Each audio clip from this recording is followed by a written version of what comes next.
এটা বর্তমানে ইসরায়েলের চিত্র, যা পরিস্থিতি আগে সৃষ্টি হয়েছিল এবং এই ইসরায়েল ফিলিস্তিনি গাজাকে এই অবস্থায় পরিণত করেছিল, যার পরিপ্রেক্ষিতে এখন ইসরায়েলের সংঘাতে তখন পূর্ব সীমান্তে নিরাপত্তা জোরদারের ঘোষণা দিয়েছে তুরস্ক।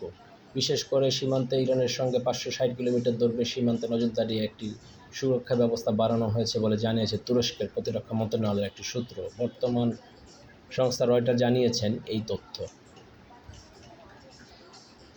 সূত্রটির নাম প্রকাশ না করার শর্তে রয়টার্সকে বলেছেন, আমাদের সব সীমান্তে বিশেষত ইরানের দিকে বাড়তি নিরাপত্তা ব্যবস্থা নেওয়া হয়েছে, তবে এখনও পর্যন্ত সীমান্ত পেরিয়ে তুরস্কে ঢোকার মতো অভিবাসী স্রোতের কোনো লক্ষণ দেখা যায়নি। তুরস্ক ইতিমধ্যে সিরিয়া থেকে আসা কয়েক মিলিয়ন শরণার্থীর ভার বহন করেছে।